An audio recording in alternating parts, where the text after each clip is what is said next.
dans cette vidéo, on va voir l'entrepreneur, l'opportunité, l'équipe et les ressources. C'est un modèle que je trouve très intéressant qui nous permet de bien dessiner les projets entrepreneuriaux qui vous intéressent et pour les conseillers et les partenaires de comprendre avec qui on fait affaire. Mais peut-être pour bien centrer, on va essayer de définir qu'est-ce que l'entrepreneuriat à ce sujet-là. C'est une façon de penser et d'agir qui est caractérisée par une obsession de la recherche d'opportunités. Le mot opportunité, on doit le garder en tête, parce que c'est à partir de ça que commence toute aventure entrepreneuriale. C'est encore d'entreprendre des démarches financières et d'affaires nécessaires à la transformation d'une innovation en bien économique. Souvent, ça, c'est pour les personnes qui sont déjà avancées avec leur projet. Mais une et l'autre sont utiles à bien comprendre ce modèle que je vais vous amener. Donc, l'entrepreneuriat, c'est la création de valeur pour tous. Les clients, les investisseurs, les employés, les fournisseurs, les propriétaires. Et puis, en faisant ça, bien, on crée cette valeur. Hein, ça peut être une valeur économique, ça pourrait être une valeur, un rendu avec un produit, un service qui satisfait le client. Peut-être toutes sortes de formes de création de valeur spécifiques pour chacun des parties prenantes que je viens de vous mentionner. Ça nous permet de voir un processus entrepreneurial en fonction des opportunités que le changement dans notre univers amène. Par exemple, le vieillissement de la population, c'est un problème. C'est un problème, mais c'est aussi une opportunité. L'augmentation de la conscience environnementale ou face à la responsabilité sociale des entreprises, ça ouvre beaucoup de nouvelles opportunités. Il y a un ralentissement économique à certaines occasions, c'est toujours cyclique. Bien, ça aide certaines entreprises, surtout dans le fais-le pour toi-même, hein, le do-it-yourself, à émerger et à prendre beaucoup plus de place. Donc, dans chacune dans chacun des changements, qui sont amenés, il y a des opportunités. La déréglementation, dans toutes sortes de domaines, on en voit régulièrement. Il y a des innovations technologiques. Ceux qui sont en amont, ils vont peut-être avoir plus de difficultés, mais ils ont peut-être la chance aussi de tirer leur épingle du jeu. Donc, tout ça nous permet de le mettre à l'intérieur d'un modèle qu'on appelle le modèle de Timmons, qui, de son auteur, nous amène à dire, ben oui, il y a un fondateur qui conçoit, qui voit, qui comprend une opportunité sur le marché.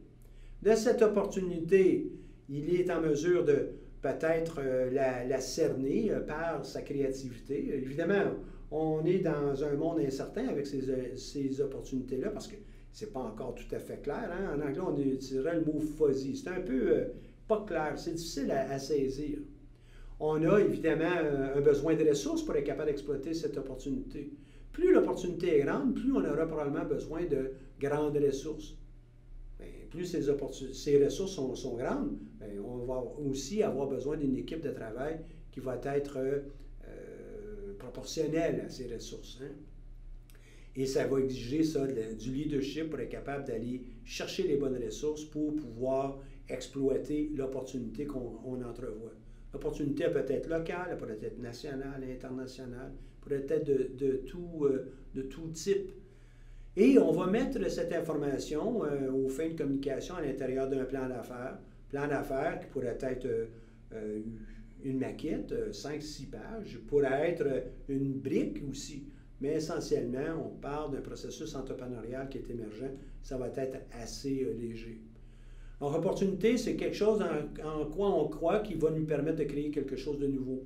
Au niveau du marché, processus de fabrication, de production, le processus d'affaires, les produits ou services. Vous avez juste regardé les nouveaux modèles d'affaires qui vous entourent, modèles d'affaires ou bien carrément nouvelles entreprises. Bien, c'est ce qu'on a vu.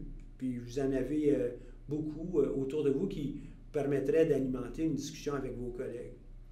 Deuxième, les caractéristiques d'une entreprise gagnante, la plupart du temps, sont dirigées par des opportunités. Oui, je le sais, c'est dirigé par un leader, mais c'est l'opportunité. L'opportunité qui tire sur l'entreprise. L'opportunité qui nous amène à voir le monde différemment.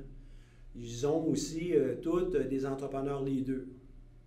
Ces entrepreneurs leaders vont être capables d'aller chercher les ressources et ils vont les utiliser de façon très frugale et créative. Ça, c'est encore là une autre caractéristique des entreprises gagnantes. L'équipe, c'est une équipe hors pair. Il y a toutes sortes d'entreprises autour de vous, là, même si sont tout petites, qui ne sont pas nécessairement connues sur la scène internationale, qui ont exactement ça aussi. sont intégrés holistiques. On tente de faire tout de façon à ce qu'on comprenne bien les effets qu'on fait dans une sphère, comment ça va affecter les autres. Intégrés holistiques. Et de plus en plus exercent des activités qui sont durables, donc ils ne menacent pas notre environnement.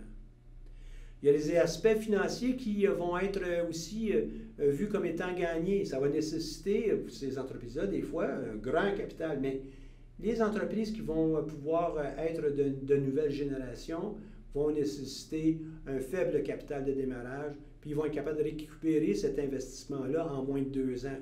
Hein, c'est un défi, mais en même temps, c'est toute la dimension d'être frugal, hein, être juste avec l'usage de nos ressources. Il va y avoir une croissance aussi qui serait supérieure à 20 annuellement. Donc, on commence petit, puis on a une croissance de 20 Pour ceux qui suivent les entreprises dans le journal des affaires ou ailleurs dans les médias, on va appeler ça, s'ils réussissent à le faire, ça sur 5 ans, donc 20 annuellement par année, donc pour 5 ans, une gazelle. Les clients sont facilement rejoignables avec ces caractéristiques-là d'entreprise. Ils ne sont pas difficiles à décerner, on les voit, ils sont autour de nous, bien on est capable de les identifier par les outils sur le web. On a une structure de marché qui est fragmentée, puis nous, on arrive à être capable de peut-être consolider tout ça. Ce sont des marchés aussi qui ne sont pas immenses.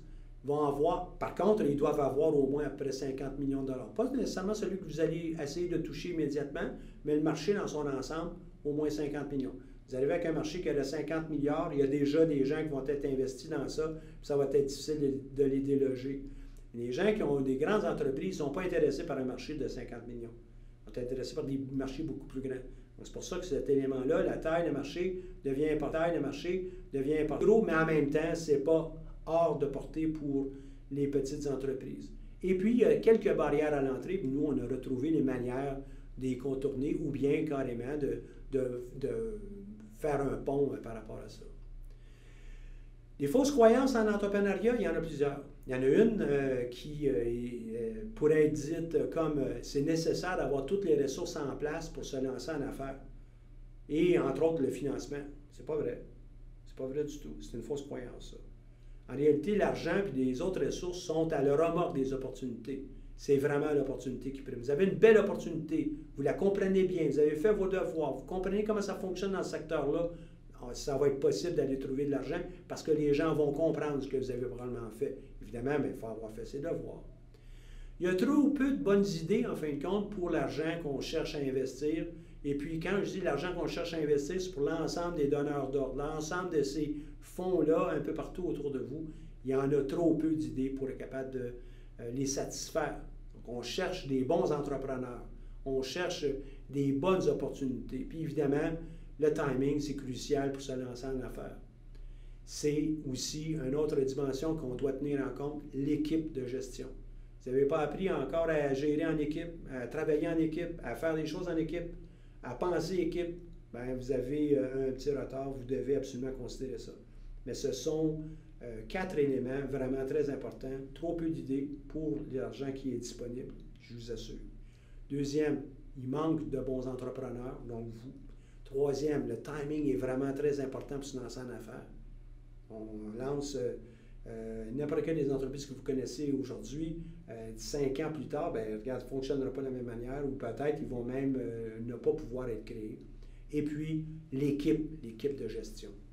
Donc, je reviens au modèle de Timmins, l'opportunité, les ressources et puis l'équipe, très, très important. Et tout ça, ça s'appuie sur un fondateur qui est solide, qui est capable de bien discerner l'environnement de l'élément ambigu que l'opportunité peut amener, parce que ça l'est effectivement ambigu, surtout au départ. Vous avez ici ce fameux modèle de Timmins que j'utilise dans beaucoup de mes enseignements, mais qui illustre bien les bases que vous devez maîtriser afin de tirer votre épingle du jeu si vous avez un projet notamment de nature technologique. Au plaisir de vous rencontrer au Centre d'entrepreneuriat, de discuter avec vous de vos projets et puis de vous aider à grandir dans votre démarche. Parce que tout leader, tout entrepreneur est capable de grandir tout au long de sa carrière. Au plaisir.